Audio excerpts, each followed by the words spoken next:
আছি ভাই কোনো রকম। কোনো রকম কেন? কেন ভাই, ছোট একটা বাচ্চা আছে, 1 বছরের। স্বামী মদ গাঁজা খাইতো, মারধর করতো, অনেক অত্যাচার করতো, তাই চলে আসা পড়ছে, ডিভোর্স দিয়ে আসা। এখন পরের বাসায় কাজ করে, বাচ্চারা ছোটো, কী করবো, কাজ কাম করতে পাই না। বাচ্চার দুধের টাকার লেগে এখন দাঁড়ে ঘুরতেছে, কী করবো। একটা ভালো মনের মানুষ পাইলে তার সঙ্গে বিয়ে শাদী বসে দিনকাল কাটায় দিতাম, বাচ্চাটার যে দায়িত্ব নেবে। মানে এক কথায় আপনি চাচ্ছেন হলো আপনার বাচ্চার যে দায়িত্ব নিবে, আপনি এমন একটা মানুষ চাচ্ছেন, তাই তো? হ্যাঁ। আপনার নাম কি? আমার নামটা হ্যাঁ, মনিকা। মনিকা।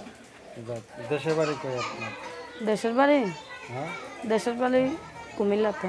কুমিল্লা। কি কাজ করেন আপনি? কাজ করি ভাই, বাচ্চা কান্দে দুধের লেগে, এখন ছোটো বাচ্চাকে নিয়ে কাজ করি, যেটা পাই সেটাই করে বাচ্চার দুধ কেনার মতন টাকা জোগাড় করি। কি করব ভাই, কাজ কাম জোরে কথা বলেন। কাজ করি ভাই, মানুষের বাসায় কাজ করে সংসার চালাই একা হাতে। নানি আছে, নানিটা অসুস্থ, কোনো কাজ কাম করতে পারে না, তার কাছে বাচ্চাটাকে রেখে কাজ কাম করতে হয়। সংসার করছেন কতদিন? সংসার করছিলাম 2-3 বছর। 3 বছর? এখন নাই? নাই ভাই। কতদিন গেছে? গেছে তাও প্রায়, বাচ্চাকে ছোটো থেকে 5 মাসের বাচ্চা থেকে সে মনে করে চলে গেছে। এখন চাচ্ছেন হলো যে মানে আবার নতুন করে সংসার শুরু করতে? নতুন করে সংসার শুরু করবো, আমার বাচ্চারা দায়িত্ব নিতে পারবে, বাবার মতো স্নেহ দিয়ে বড় করতে পারবে একটা ছোট্ট বাচ্চাকে। আর ওনার যদি বাচ্চা কাচ্চা থাকে? ওনার বাচ্চা থাকলে আমার বাচ্চার মতন তাকে মনে করবো, আমার বাচ্চার মতনই ওনার বাচ্চাকে মানুষ করব। বউ হিসেবে কি স্বামীর সেবা যত্ন করতে হবে? হ্যাঁ, আল্লাহ রসুলের নামে বউ হিসাবে স্বামীর সেবা যত্ন ঠিকই করতে পারবো ভাই। আমার তো মনে হয় না পারবেন। কি করবো ভাই, গরিব মায়া একটা সুখের মুখ দেখলে কি আর না করে কি পারা যায়? আমার তো মনে হয় আপনি পারবেন না। পারবো। শিওর পারবেন? শিওর পারবো। অভিজ্ঞতা আছে? অভিজ্ঞতা আছে বলেই তো কইলাম ভাই, না থাকলে তো আর বলতাম না। স্বামী গেছে কলাম না, 5 মাসের বাচ্চা থেকে গেছে। তার মানে কত বছর? তাও 1.5 বছর হয়ে যাইতেছে। তাহলে ভুলে যান না সব? হ্যাঁ, কেমনি বলবো, তাও কিছু কিছু মনে পড়ে, তারপরে মনে করে লাভ কি ওদিকে। কোন সময়টা বেশি বেশি মনে পড়ে? মনে করে লাভ কি রে ভাই, এখন সে গেছে আমার বাচ্চার দায়িত্ব নেয় না, খোঁজ খবর নেয় না, বাচ্চারই খোঁজ খবর নেয় না। উনি কেমন বাবা, এর জন্যই তো নিজের বাচ্চাকে, মা কখনো তো বাচ্চা ফেলে দিতে পারে না, যেভাবে হোক মানুষ করতে হয়।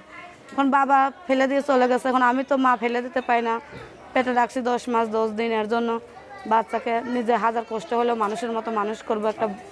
আপনার সাথে যোগাযোগ যদি করতে চাই কেমন, যে নাম্বারে এটা? হ্যাঁ, আমার নাম্বারে যোগাযোগ করবে। আমার বাচ্চার প্রতি যদি কারো মা দেওয়া হয়, পাশে থাকতে চায়, তাহলে আমার নাম্বারে যোগাযোগ করবে, আমার সঙ্গে কথাবার্তা বলবে, আমার বাচ্চার দায়িত্ব নেবে। 01956 821 894 01956 821 894 0156821894। এটা আপনার নাম্বার না? হ্যাঁ, ওটা বলবে। দর্শকদের কিছু বলার আছে? দর্শকদের বলা আছে যে দর্শক ভাইরা যদি আমার সত্যিকারের বাচ্চার দায়িত্ব নিয়ে পাশে থাকতে চায়, তা আমার নাম্বারে ফোন দিয়ে যোগাযোগ করবে। আর যদি এমন ইচ্ছে না থাকে, তা আমার নাম্বারে ফোন দিয়ে খামাকা, আমার একটা অসহায় গরিব মাইয়া, অনেক কষ্ট নিয়ে প্রতিবেদন আইছি, কেউ খারাপ কথা বলবে না, আমার পাশে থাকবে।